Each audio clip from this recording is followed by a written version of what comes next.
I just accidentally cut my hand on some glass, but it led me to discover a $1 million business opportunity. First, I sketched out the prototype of a mop on paper. Then I went to my dad's auto shop and welded a metal rod onto the mop. Next, I wrapped 120 meters of absorbent cotton yarn around it 45 times and secured it to the end of the metal rod. Just like that, the world's first automatic self-wringing mop was born. But when I took the mop to pitch for sponsorship, my stepsister started sabotaging me. She not only mocked me for having no investment experience, but even tried to take over and become the leader of this invention. Fortunately, the investors were disgusted by her shameless behavior and turned to ask me a question. You are in a room, and there is a gun on the table.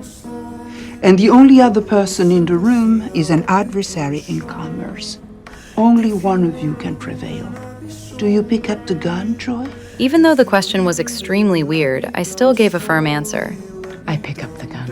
And just like that, I got the investment I wanted. Soon the factory produced the first batch of parts. I hired unemployed women from the neighborhood to assemble them. But as a first-time entrepreneur, I seemed to have overestimated my abilities. I hadn't sold a single mop. After failing to make sales many times, I placed my last hope in a TV shopping company and managed to get 5 minutes to pitch. But in front of everyone, I couldn't help feeling nervous.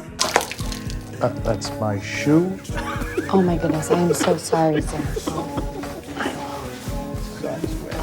I could only humble myself and kneel down to polish his shoes. But before I could even start my presentation, the boss interrupted me, questioning the plastic material of the mop. He had his colleague come up to try it, followed by their sneers and mockery. Pull and twist, just like when you're on the road.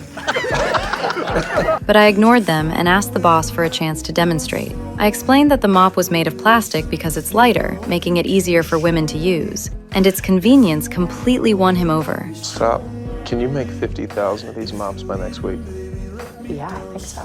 The boss then handed the live broadcast task to his so-called best salesman. But when I tried to show him how to use it, he just turned away dismissively and walked back into his office, shutting the door behind him. Afterward, I toured the sales floor. With the live broadcast team working efficiently together, they sold 20,000 units of a product in just 1 minute. And even after the broadcast ended, orders kept pouring in. This amazing sales volume gave me hope, so I went against my family's objections and put in an additional $200,000, mortgaging our only house. This meant if I failed, my whole family would be homeless. But on the day the TV show aired, when we were all expecting the mop to sell like crazy, the star salesman knew nothing about the product. He didn't even know how to use the mop correctly. After a series of terrible promotions, not a single one sold. What made me even angrier was that the boss didn't hold the salesman accountable at all. Instead, he blamed the product itself,